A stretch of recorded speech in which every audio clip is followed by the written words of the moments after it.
Hi, and welcome back to Transvox. And today, again, no Jenny, but actually, Marianne Oates has joined me. Now, it's actually Oakes, isn't it? I have Oh, started yeah, off with okay. thinking of Captain Oakes sending you out into the Arctic. You won't be the first person that's done that. All through my school, that was always, Did you?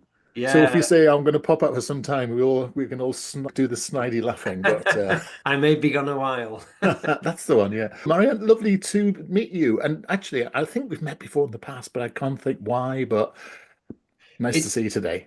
despite what people think, the trans community is a small world, and I do Yes. think I'd be surprised if our paths haven't crossed. But thank you Yes. for having me as a guest. It's an absolute joy. I was really, when your name popped up on the list of people who we'd love to talk to, it's like fantastic.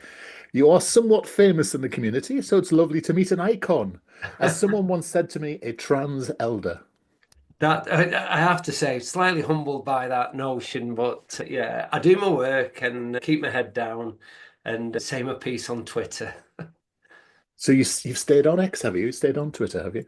Yeah, it's almost addictive. I just don't want to be feel I'm forced out, if that makes sense. Mm. But I've got certain rules. If anybody is still on Twitter, certain rules. I never look at the comments. So even if people have made nice comments, I put my stuff out there and let it go. And eventually, I'll mute it if it's getting a lot Yeah. of traction in terms of comments. But it's the likes that matter. I think people forget that I might have 100 negative comments, but I'll have 3,000 likes. Yeah. And I also know that the more people comment, bad or good, the more likes I get, the more people I'm reaching. And I always imagine that lonely person who's feeling a little bit lost and feels there's nobody out there supporting them or feels isolated, that it might just drop into their awareness that, yeah, there is somebody out there championing their rights and their right to exist. So, yeah, I've for good or bad, I've stayed there for now. Good. And under your own name, Marianne Oates. Oh, I Yes. said it wrong again. I'm Oaks. I'm not precious. Thank goodness for that. So But anyway, yeah, well, look, my tell us. Twitter is my account. That's the thing, not my business account. So I do swear Yes. on there a little bit as well. Ooh, goodness, I'm not sure I approve of swearing. I think it's. I remember years ago when I was a kid, I remember my mother sitting me down saying, only, what was it? Only common people, seamen, seafaring folk, and those with poor vocabulary swear. And I said, oh, was that the case? And then later on, as part of her job, she was a social worker. She used to swear like a trooper. It was good to know that even at an early age, hypocrisy was rife in parental upbringing in the Northeast. I can remember the first time I heard my dad swear, and it was a shock. Yeah. But it did teach me that we're all fallible. Yeah. I remember my first swear word, and it's a swear word I got into real trouble for. And it's one that it's obviously had an effect on me, the trouble I got into, because it's the one I like least of all. And it's not a particularly bad swear word, it's just one I never use. And I listen to people talking about it on radio and they say this and that, and I think, oh, I'd hate that swear word. I'm happy to drop all the naughty ones, but this one is a bad one. So I'm going to stay out of it before you start using it all the time and annoying Uh, me. Look, swearing as a counselor, one of the things I've learned is sometimes we have to just let Yeah. stuff out, and there's no way to articulate it. And a good swear in the right environment isn't a bad thing. But I think using it, just so you know, not we haven't got this far into the conversation yet, but I was an apprentice carpenter and joiner when I left school. And I went on the building sites and I worked in the building trade for 12 years. And swearing was Yeah. just part of the language. And if you didn't join in, if you weren't part of that culture, then Yes. you were considered, oh, I feel guilty saying this, but you were considered gay. And as a trans, somebody, I didn't know, didn't have the language to be trans, but I was actively Yes. expressing myself in private. Being surrounded by that, you learn to really keep it deep and out of sight. And Yeah. I'm detecting from your accent that you're probably coming from not the leafy environs of the home counties. There's something slightly faintly North Midlandish about your accent. Where are you from? North Midland, I like that. Yeah, spotted. I'm from the Peak District, which borders Staffordshire, Derbyshire, Cheshire, and Yeah, maybe even nips over into Yorkshire. So I couldn't be more kind of North Midland. hybrid of an accent, yes. So, Dimitri, so you alluded to the fact that you started life as an apprentice carpenter in China. Tell us more. So yeah, I did that for 12 years. I've served my time on the bench actually. When I say I was on the building sites, I moved on to as I came out my time. Back then, if you were in the building trade, you didn't earn a lot of money. The No. money wasn't great. You were better being in the factories, but my dad had kind of said you need to get a trade, and there was no Yeah. university.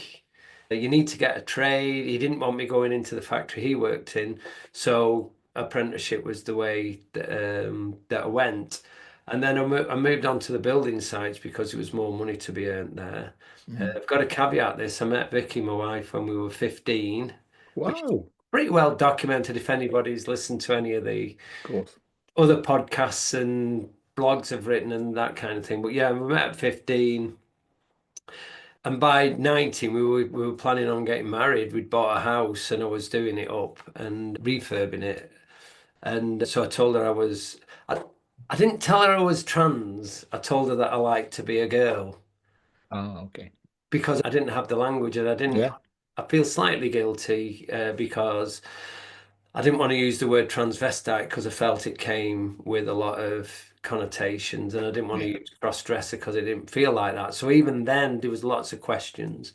Brute force and ignorance, I got away with it and we got married and I was free to express myself throughout the marriage. So yeah, I was in the building trade. We had two children and then an opportunity came around aged about 28, something like that. And I moved into conference and exhibition, which was still joinery Okay. skills, Yeah. but it was all indoor and it Yeah. was Nice. traveling the world.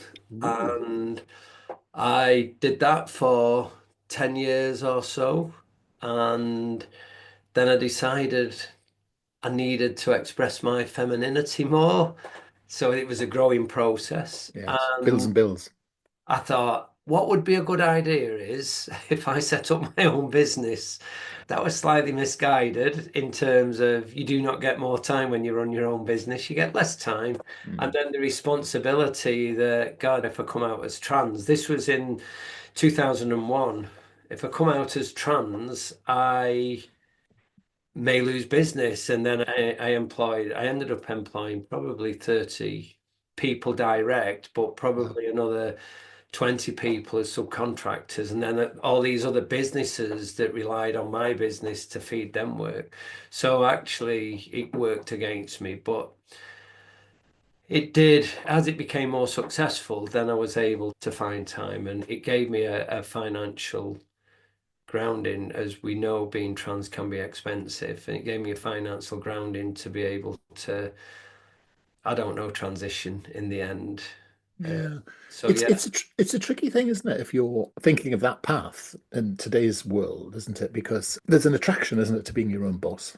And I think and I talk to trans people and they say, "Oh, I can see you do your own thing." And I say, "Yes, but I've had a lifetime of being robust enough and being entrepreneurial enough to actually want to run a business." And I think people underestimate what it is like to run a business, what it, how many hours it is, the sort of stress of it, the and the joy of it, and you get the returns of it as well as and all that sort of stuff. But it's a very attractive thought. But if you don't have that, if you don't have it in you, it's very hard, I think, to go down that path. And I think a lot of people say, you hear it in the States a lot, you just start your own business and away you go. Whereas actually, if you talk to a lot of people, sometimes they're much better off being in a company and being protected and working and doing what they need. And then that's where this idea, I always find the concept, I'm sure you do, of work-life balance quite a strange thing because as an entrepreneur, you don't really do work-life balance because you're enjoying your work. It's you're just doing it really, aren't you? Or you're living your life. It's a peculiar idea, isn't it? I can see why you did it, and I did exactly the same thing.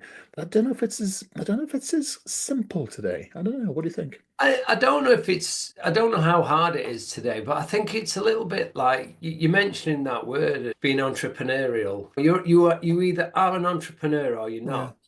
And one of the things that shocked me when, so I set up this little business, two of us set this little factory up, brute force and ignorance, I have to say, and it grew. And then Was that the brand name? Because that's you've said that three times now. So it's it was called Astro Exhibitions as it okay. happened, but it grew. And that what we What we eventually did, the other lad dropped out because he wasn't entrepreneurial and he couldn't understand how you don't run a business like you run your home. Yeah, That you're waiting for the money to come in to be able to pay it out and you're forever chasing. And yeah.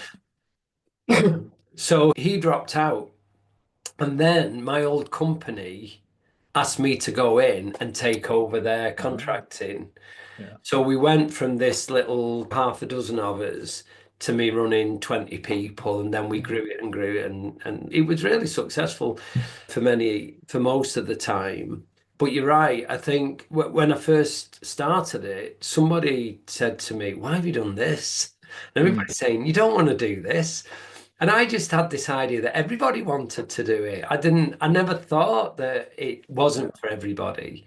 So yeah, I think it's a part of who you are. And if you are entrepreneurial, you can either work within a company, yeah. use them skills, which I tried to do at my old company. I ended up production manager, but I realized it just was I was being stifled. Mm, And I just felt I could do what they did, but I could do it more efficiently and better, which yes. I proved to be able to do when I took it over.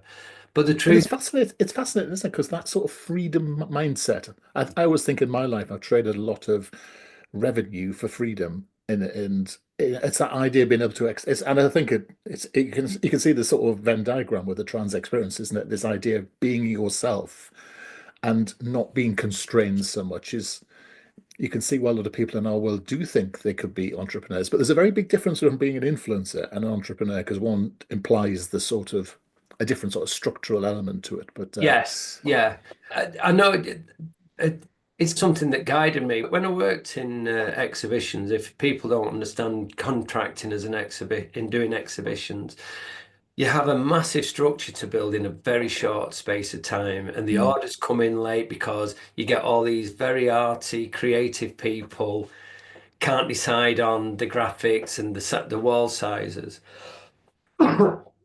Sorry about that. Everything is at 90 miles an hour. You don't have time to stop and think, and mm, it can destroy you. There are some people used to come and work for us, and I wouldn't have to lay them off or anything, but you'd have a chat and say, "This isn't for you. no, This is destroying you," and ego was keeping them there. But it was just one of them industries that I used to say you have to know your strength. You have to work to your strengths, but you also have to know your weaknesses. Don't say you can do something you can't do because you're just wasting everybody's time. And I think that's true, really. It's a good thing to follow in life. So I know that I have great ideas. I knew that I could organize a factory to make things more efficient. We were getting more technological. We were getting CNC technology brought into the workplace. The joiners were all resistant to that. I was like, whoa, this is mm, fantastic. I'm mm, not techie at all. But mm, if I didn't have to scroll about on my hands and knees with a router trying to make a curved piece of wood, it could only be good. So I kind of how do I say I knew what my strengths were, but what I'm not very good is at accounts.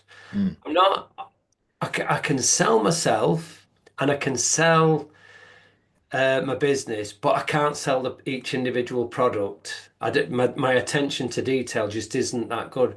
So I knew who I had to bring in. I knew where I had to build the strengths. And I mm. think that's the trouble. Entrepreneurs, I don't know what your experience is, we're not always focused on detail.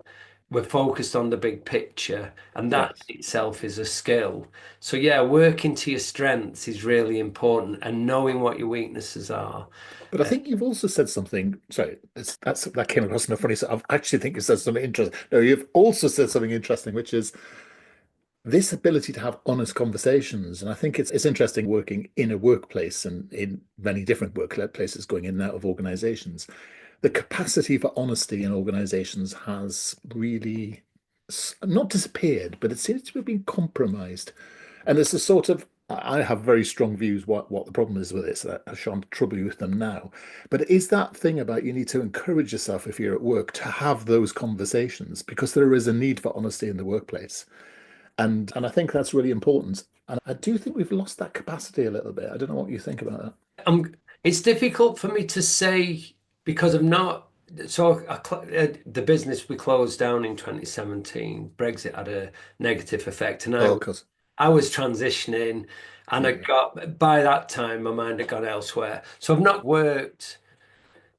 It's still quite a long time in business that, and I've not worked in it. So it's hard for me to say. But what I did see creeping in was this American idea that every employee wants to strive. Mm. What do you want to achieve this time next year? Where do you want to be? And I remember we worked with a company that was owned by, they were American at the heart. And there was this designer that worked there that had got a disabled child and Um, just needed a regular nine till yeah. five Job. job that they were really good at, that they could do without too much Mm. thinking. And they came over to see us with this drawing, and I could see something was with him. And I just said, "What?" So he said, he said, they're driving me to distraction. He said, they want me to fill these forms, and you feel if you don't tell them you want to be managing the department this time next year, that they'll Yeah. actually let you go. He said, and the stress that comes. And I say that in the way that I think sometimes the way modern consultants go on about how you manage your workforce and everything is counterproductive to honesty. They want to believe that you want to get on. They don't want to hear that you're here Mm. for the 40 hours and you want to have a life at home. Mm. And that infects everybody around you because some people are aspirational, some people aren't. So I think as an employer, knowing your staff to get the best out of your staff is really important. And again, that's something that I saw to make the factory more efficient. There were some people wanted to make 50 walls. If I had 50 walls to make, I'd make one, and then my mind was distracted. And so I would delegate, and I would know the people who wanted to do the come in, not have to think about what they're doing, but do what they do really well. And I knew the people that were wanting to get the one off the complicated stuff out. So I think companies have got where maybe a bit too automated that they forget they still need to know the staff and what they can do and who wants to do what and who do you push forward and who do you think actually I'll put them there because we know we'll have that consistency. Yeah. I think that's interesting as well because often I'm sure, like you, like many people, were in there talking to organizations, and my organizational pitch has always been, if you want the loyalist, most productive, most hardworking employee, you need a trans person because if you accept them and accommodate them, they're going to pay you back really strongly. And I think there's also, I understand there's some sort of differences around that, and there's some intersectionalities around that, but I've always believed that to be true. And I know in my own organization where trans people work for me, the fact that you just say, yeah, to pay for this, you need to go and do that, fab, as long as you get your job done. Because actually, what happens in leadership management is we've forgotten to focus on the outcomes and the outputs. We're just focused far too much on the nonsense that goes into it. And that's corporate bullshit, of course. Where There's all and you were telling me about swearing. I know. And I said the naughty word. The- there's a tenuous segue here though as Go well on, segue away. because I think my approach to everything was about talking. And then randomly in 2010, I went to college to study to be a counselor. Uh, And what had happened was I'd had an employee who had become really unreliable. They'd gone from being really keen. So that was the other thing I did. I used to take 21 to 25-year-olds on yeah, as like apprentices. I didn't take 16-year-olds. These people had been forgotten because they didn't want to go to college, because they were probably experimenting with drugs and alcohol in the late shock horror. teens. Yeah. And they got left by the wayside. And if one of them happened along, I took them on and I gave them a trade. And actually, four of them have set up their own business since and Yeah, are doing really well. But but one of them, who had been really loyal and thankful and really grateful for everything I'd done for them, suddenly became very unreliable. really. And I took them to one side and I was talking to them, and I realized that what they were telling me was bigger than anything that I could choose. And I said, look, you need to talk to somebody. You need professional help here. I'm not the person to come to. And that planted a seed in my head that, yeah, when I'm working with people, to have some skills where I could probably help them more. So I went and in 2010, I went and did a counselling concepts course. It also linked to the idea that if I'm going to transition, do I want to be managing a joiner's shop? Mm, I was ready for a change. I signed up for the concepts course, really enjoyed that. Then I went on to, and if anybody's listening and interested in becoming a counsellor, highly recommend this. The counselling concept course gives you a taster. Then I went to do certificate, and then I went to do my diploma, and it was 5 years in total. And with every different stage, I realised I really enjoyed this mm, idea of being a counsellor.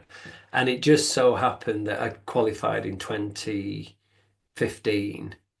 And when you talk about entrepreneur, all the way through my counsellor training, they've been telling me you're not going to earn a lot of living at it. The demographic of most therapeutic counsellors is middle-aged, middle class white woman who mm, probably wants to do about 6 hours. I feel guilty saying this. There's nothing wrong with this, and I will support you in doing it, but probably wants to do 6 to 10 hours a week, either volunteering or just having a small private practice. And they spend a lot of time. They'll go and do the training and then they'll set up this small practice. So they were saying, you're not going to earn a lot of money being a counsellor. It's not something there's a lot of money in. And I didn't do it for that. I just thought I'll keep working and do what I do, and I'll just have a little private practice in the background. Anyway, in 2017, the Brexit had happened, and a lot of the big contracts that we had are all shot straight over to Poland. There was a direct impact. We were a mm, big foreign exhibition contracting. We weren't massive, but we were quite big, and it just wasn't making a profit. And mm, I had to make the decision to close it down. Then the next question was, what do I do now? mm, In 2015, I set up this little private practice.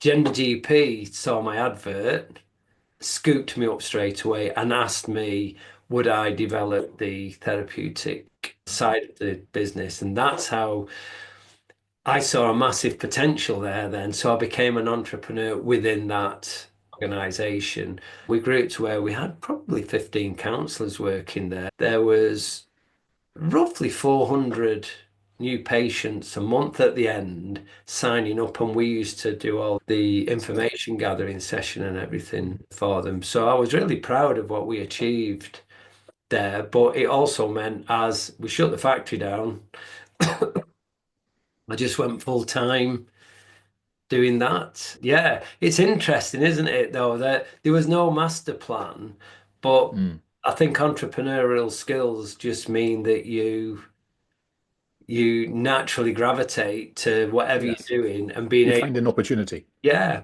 And I Uh, think there's a mindset there, isn't it? You find, and you talk to a lot of people, don't you? It's that, I mean, I used to run big training courses and I used to sit there while speaking and used to sit there and look at, Americans are great, aren't they? And Far Eastern people to sit there and they're wooing and they're excited all the time.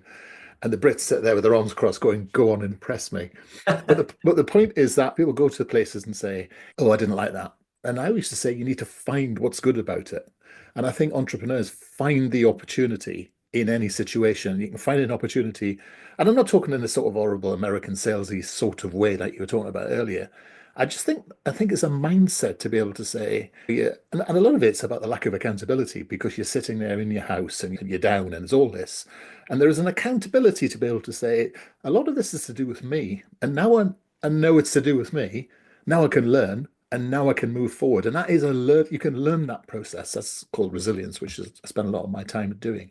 But I think the entrepreneurial thing is interesting. It's actually how do you find the gold dust in the middle of something else that you might be doing? And I think sometimes we over focus on the infantilization and the victimization of our community. And I think we are a remarkably strong community. I think we have transformative life skills and we have understood ourselves differently. And I wish we would stop looking at ourselves as victims so much and say, do you know what?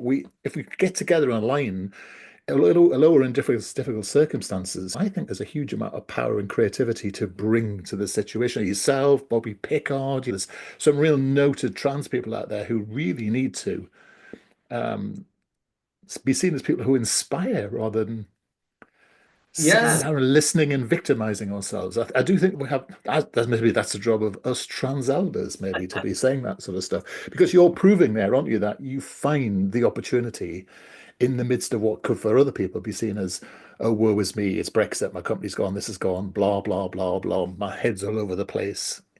And some of The, it is actually just getting a grip, isn't it? there's sometimes there's always an opportunity, even in the darkest of places, there's always an opportunity. It's whether we've got the will to find it. And All the again, skills. I was going to say the skills, but all the skills in the world are not going to help you if you haven't got the will. And there was an element, one of the things that happened with me, that why we ended up closing the factory. Yeah, a lot of the contracts had gone to Poland, but I hadn't got the will to start again and build them up.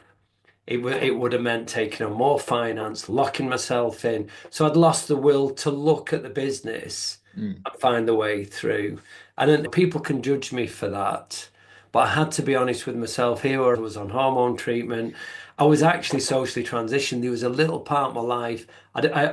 I'd go into work and I was presenting male, but yeah, everything else I was living completely yeah. female. And therefore, that will, this wasn't the life that I wanted. So I'd lost the will, but there was an opportunity to be had. And I have to hold my hands up. Every, when we were closing the factory, every man that we employed, we found work for. Nobody went unemployed. And when four of them decided to set up their own business, I supported them with that. So it wasn't, yeah, I'd lost the will to develop the business, but I also cared about all the men. And I was outed. It was at that time I actually got outed. Um, And to a man, I think most of them would still come back and work for me mm, if I've set up again. So it mm, wasn't that I lost the will and didn't care. I just lost the will I don't want to be reinventing this now. The wheels have come off. So having the will to use your skills, but then, like I say, transferable. I found an opportunity at GenderGP. None of the other counsellors who were associated actually went to Helen and said, "Let me run this for you." there you They are. were just like moaning and groaning that they didn't like how the emails come through or something. And I Yeah, thought, oh my God, there's an opportunity here. yeah. Going back to what you said, though, you're right, where the I trans. like it. I like a sentence that starts with "You're right." Go Yeah, on, carry I on. think so. Things that we shouldn't ever forget that all those that came before us blazed a trail. Yeah. Trans people have been around since the beginning of time. And over that period of time, there's times where we've been revered, there's times where we've been stigmatized, there's times where we've hidden, times where we've been celebrated. It's no different now. We're going through a patch at the moment where there's politically we've become politicized. The media is apparently all trans women are rapists or whatever you want to say. And I can't argue against that because I'm not big enough. The Mm, trans community isn't big enough. But through it all, we've survived. And every time we take a knock, we reinvent ourselves or we dust ourselves down and pick ourselves up and try to be visible in different ways. And when I started working at Gender GP, Abby Hawker, our mutual friend, oh yeah. she really empowered me to be visible. Don't hide yourself away. I was writing these blogs, they got me doing podcasts back in 2017, 2018. Mm, And that was at the time it was all just starting to change, and there was a lot of bad rhetoric around Brexit had happened, which I think personally stopped the Gender Recognition Act being reformed. And yes. whatever people feel about that, I think if that had gone through, It was on the cusp, wasn't it? I don't think we'd be where we are now, but it did. And but visibility was everything. And being a counsellor and being out there certainly helped Gender GP when Helen was going through everything. I think the kind of I'm not claiming it was all me, but my name was associated with it. And somewhere in there, there was a bit of credibility that, well, there was somebody who was qualified and somebody who the community seemed to trust Mm, was still there, even though Helen was getting wrongly getting a lot of, and it was difficult, but staying visible. And I do think as trans people, as a community, we have stayed resilient and we've been creative in how we existed. And the first support group I went to was going in the back door of a pub, creeping up the stairs and This group of people by hook or by crook had all kind of connected. Mm, There was no internet, but it was a thriving support group. I say support group, it was more of a social group. We met in the top room of a pub where there was a bar and we could socialize. So I'm with you there that in our own way, as a community, we are quite entrepreneurial, and there'll always be people, thankfully, that will organize, and there'll be people that will play a part in making sure we can hopefully continue to thrive. mm. I was just thinking back to those early days. So I did meet you on the 19th of June, 2018. Oh, that's There you interesting. are. So that it suddenly struck me that when we were chatting there that I'm sure we'd met before, and that there it is. That's where it's from. And I think it's interesting, isn't it? Because you mentioned this thing about the trans community being very small, and I think that's right. And I don't know whether we do spend enough time reaching out and talking. It's lovely to talk to you. I've heard of you, known about you, and all that sort of stuff.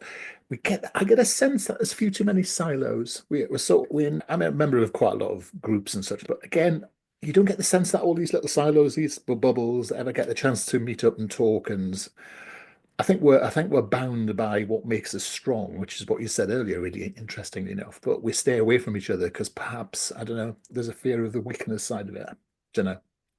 You've got to remember we are stigmatized, aren't we? Yeah. And we are vilified in the press. And we can't ignore the fact that does enter our psyche. Maybe the reason I took so long to come out, it could be numerous reasons, but one of them was definitely the shame, Yeah. And a fear. trans. And like I say, I would go into the workplace, which was really full of sexist bigots, Mm. and I had to pay my bills. I had to go out to work. I was always no, I wouldn't have been known as the woke one because nobody'd heard of woke then. But if they had, Yeah. and I was quite a strong character in the workplace. So even when I was working on the shop floor, I was quite dominant, and if somebody'd be going on about hang 'em and have this argument against hanging, and I was a strong enough character that they'd all start rolling their eyes. Oh, we knew you would do that, and I would Here we shame go them again. into not arguing with me Yeah. because I'd make. So that was always a part of who I was, but I think it came from my experience of being trans as well. That I very quickly learned that hate has no, you can't cage hate. We don't Mm. just hate one group of people. When we've got hate in us, we will deal with one type of society and then we'll move on to something else. It has no limitations. Now, that's a very interesting thing for a counsellor to be saying with all that non-judgmental palaver and what's his name, Viktor Frankl and all that sort of stuff. Which it's interesting, isn't it? Because they talk about this in psychology. We talk a lot about this idea of hate being a tribute of being a human thing and evil as well. Yeah. And it is quite interesting. We probably don't need to get into this argument now because we might disappear into a really interesting but quite turgid blind alley. I'll, But let's go back to it. So you said you've go done on. Gender GP. Most people know about Gender GP, and but you've come out the other end of that now, and you've moved on to do more interesting things, or even more interesting things. Let's put it like that. Yeah. I suppose the truth of the matter is I don't know if Gender GP outgrew me or I outgrew Gender GP. But like I said to you, I was an entrepreneur within that business. And then when I was being stifled, then I had to leave. And that was that. I hold no bad feelings towards Gender GP. And it's always painful extracting Just a yourself job. out of something you put so much into. Mm.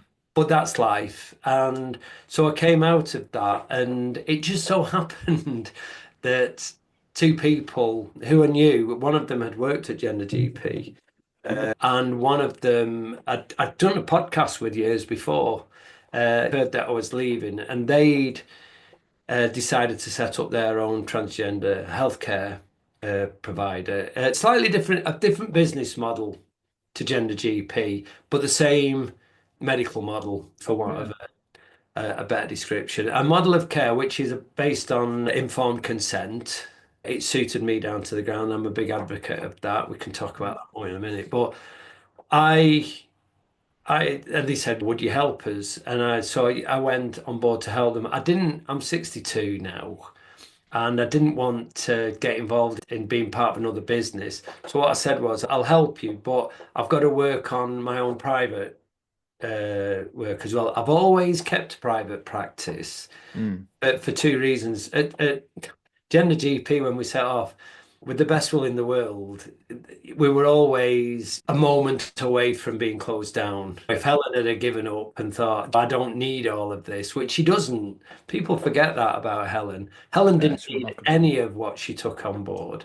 Mm. And I could talk about her faults, and she could talk about mine, I have to say.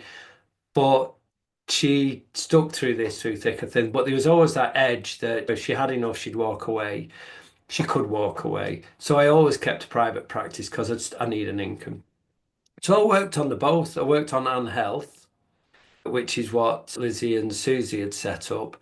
And I work there part time still Mm. because they're still growing. And I've got the idea there is that I will build up the therapy side of things and we will develop more counselling, but also all the intake sessions are done by counsellors. So I'm the only counsellor there, but the idea is to grow it and I will bring on other people and I'll train them. I get obsessed about consistency of Yeah. care and that we're all working to the same template. So that's going. And Can I just go leap in on. there, Sir Marion, Yeah. because you've mentioned that. But let's just dig into that a bit. This business is called Anne.health, A-N-N-E. And is it producing, can you get hormones and such like from it? The sort of same sort of thing that you get from trans healthcare, gender care, gender GP. Is it that sort of, is it a medical organization where you can access drugs? Yeah. Yes, it is. Gender affirming hormone treatment would be the way I would. So is there medical supervision in this? So basically, what they do is it's exactly the same as Gender GP, by the way, in that you come through a system. So you'll go down a process. I gather information to demonstrate to the doctor that they're going to see that I see no concerns why this person couldn't consent Right. to treatment, or they've got good advocacy to help Yeah, them consent for treatment, and that there's the three things that I've always looked for, and it was the same when I started at Gender GP, that I believe that the treatment will be right for them, that they believe it will be right for them, but that we're not going to knowingly impact their life in a negative way. So if we felt they were in danger, that the environment they were in, it could become dangerous for them, then we would talk to them and we would help them to deal with that. But that's the three criteria. hmm, Once I'm happy with that, they then get to book to see a doctor who works outside of Anne Health. I see. So they will go, I won't mention the names just because the media would probably be all over them. So what they do is we've got two doctors who work outside of the UK. We've got some medical nurses, highly qualified nurses who are prescribing nurses who don't prescribe but will do monitoring and all of that I within the see. UK. But the people who work outside have to have the equivalent of CQC registration in their own country. They have Yes, to be a specialist in this area, qualified in endocrinology, and be WPATH member and yeah, have the relative accreditation to be able to work in this area. And what we do is we then recommend them to them, and all the prescriptions and everything are done in their name. I see. It's a technicality, but if we were wanting to do it in this country, we'd get closed down tomorrow Yes, because they just don't like transgender healthcare. It's nothing about safety. The doctors we use are at the top of the game. They're not just anybody. And when Lizzie and Susie were setting it up, they were getting in touch with doctors and there wasn't a compatibility. They didn't take them on. yeah, So it's not we'll accept anybody that's willing to do this. There's a level of quality that they want to be assured in their own mind. I have to say we work with under 18s. good. We work with all age groups, but it is a mandatory for under 18s, it's mandatory that you see me twice. Mm. For the over 18s, most of them I see twice. But if I was working with you now, I'm not going to make you see me twice. But if you was at the right at the start of your transition and you were still some coming out to do, then I want to give people time to talk about that and be able to work with them and say, have you thought about this? Starting hormones and you've not come out to your parents and you're living in their house. Have you Yes. thought about the impact that might have on your relationship? Generally, you'll get to see me twice. But what Interesting. they've done differently is it sounds expensive, but what you pay for in your subscriptions, and you can go to the website to see all this, all your blood tests are included. Mm, Everything is included. Your doctor's mm, appointments, everything is paid for apart from your medication yes. because you've got to get that from the chemist, wherever. And are you prescribing puberty blockers because they're not legal in the UK at the moment, are they? Yeah, there's a misconception. Don't reveal anything you don't want to. This is not No, no, investigative. That's no. just curiosity. I don't get too involved in the legalities in terms of that's not my concern. That's the people that own it, which is Lizzie and Susie. Puberty blockers aren't illegal because Yes. they're being used for other kids. But the idea that it's illegal to dispense them. Yes. And what they've done is they've made it hard to get hold of in the UK, so you have to travel abroad. So with puberty blockers, I won't say too much, but if they go to the website, you can see what they do. But basically, you travel abroad, it's got to be administered abroad. They've made it illegal for parents to administer it now, so it has Yeah. to be administered abroad. So it's not cheap, but the Anne Health is a not-for-profit.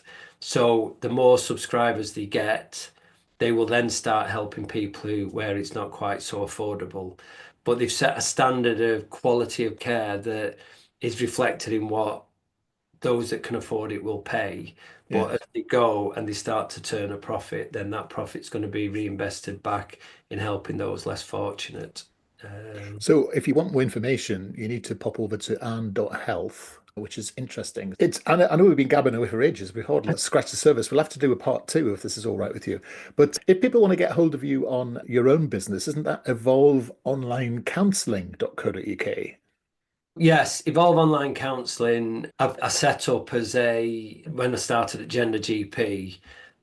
I set Evolve Online Counselling up, and it's always been going on in the background. So there's two things to remember about Evolve. Not everybody wanted to go to Gender GP. Yeah. Some people are self-medicating.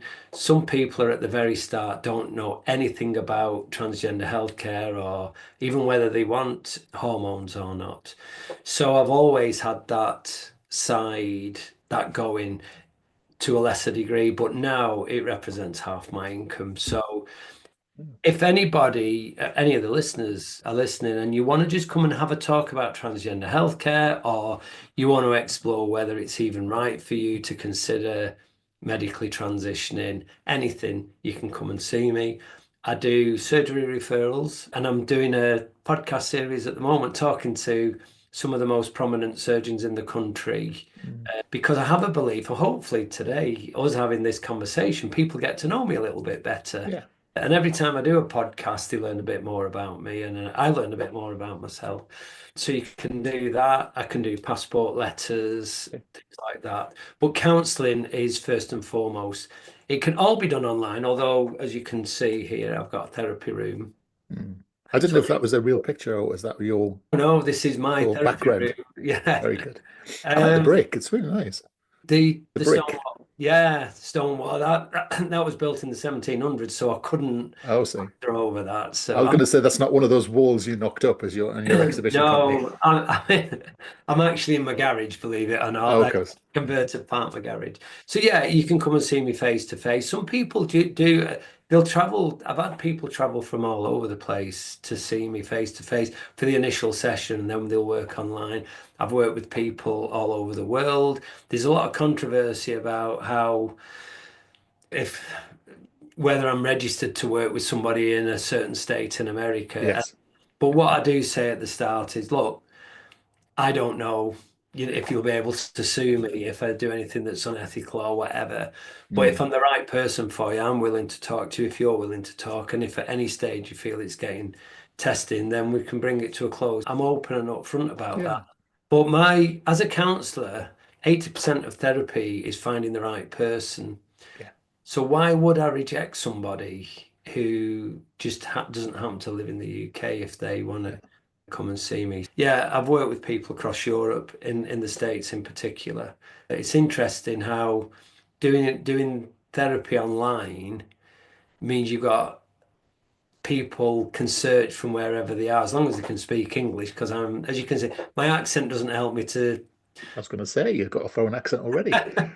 It doesn't help me to learn foreign accents. Not very good with languages. But as long as they can speak English and they can understand me, the therapy can work. But I also have to say as well, if anybody's thinking of having some counselling, I can't claim to be the right counsellor for everyone. And Mm, sometimes my approach, which is affirming, is too much for somebody to take on board, and that's okay. I'm not going to be offended if you of don't course. feel I'm the right person. I would say I always offer people a 30-minute free Zoom call to get to know me before they invest any money in speaking to me, because I'm not in, I don't need to encourage people to come and have counselling with me. I've got a reasonably full diary, but I want people to get the right therapist, and that's really important. Somebody they feel they can connect with. Like I say, 80% of therapy is the two people in the room. All the skills, all the qualifications Mm. count for nothing if you don't make that connection. I think I was part of a team that ever evaluated the effectiveness of counselling many years ago, and actually, there's some quite contentious information about that, especially about how many sessions people have. But the key thing is the number one thing that which drives effectiveness is the quality of the relationship you have. So Yeah, yeah, you have to have that connection somehow, haven't you? yeah. And there's no rhyme or reason why you have a connection with people or don't have a connection with people. And I think most therapists are quite relaxed at the idea if someone says you're not for me. I get this in the commercial world. I have a particular style of coaching that I use in therapy and in the business world. And people will say to me, you're far too challenging for me. I want somebody who's going to tell me I'm great. And I said, crack on then. Find The someone other else. the other side of it though as well is counselling isn't a monolith. It's what the person wants from the therapist, and it's really my job is to make sure that I can be what they need. So sometimes I'm just a mentor. Yeah. Sometimes I'm a sounding board. Sometimes I'm a parent. Sometimes I'm a teacher. The transference and the counter transference is moving all the time. And every client I see, they'll come on some weeks and we'll just laugh and joke about Mhm. something that's happened that week and how they dealt with it. Other times they'll come in and they've had some rejection or they've had a bad Yeah. experience, and I just sit with them. But The power of that safe space is can never be undervalued, can it? It's so no, important that no. acceptance as well. The whoever you are, whatever you've done is accepted here, and we talk about what it means. Do you know, people say this is going to sound silly, and I always carry it. Nothing silly. If it's worth Mm, saying, it's worth saying. It doesn't mean to say we won't laugh about it, or it doesn't mean to say that. mm. It wasn't silly. And maybe, yeah. Well, I was going to say in the context of things, you may feel it's silly, but if it's worth saying, let's say it, and then we'll work on that. Yeah. So yeah, it is just a safe space. But I do have to say here as well, when I work with young people, Mm. I would say 80% of what we talk about is the parents. Of course. Yeah. And the struggle is that the parents are they're working really hard. This is a difficult thing for anybody to go through. And I'll always say, I'm not the parent of a trans teen. How do I know what it's like being the parent Mm. of a trans teen? But I do wish more parents would come before they send the kids, Yeah. come and have some sessions with me, because you don't know what you know. You don't know what you don't know. Of And course. you're doing everything right, but your push to be the expert for your child and get an advocate for them can actually stop you listening to the question isn't what does my child want, it's what does my child need. Yeah. And I do get people come to me and say they want for nothing. Mm. Never does anybody come and say, I don't know what they need. Yeah. I want to make sure they get what they need. So if this isn't having a dig at parents, by the way, and anybody listening, don't misunderstand me. It must be frightening at times. It's a battle. It's something nobody's prepared for. There's no good education, but don't be frightened to come and have a talk. And if nothing else, just come and have a one-off session with me, and I will help you to understand what help you need. And if that's going off somewhere else, that's perfectly fine. But if finding an objective space to talk Yeah.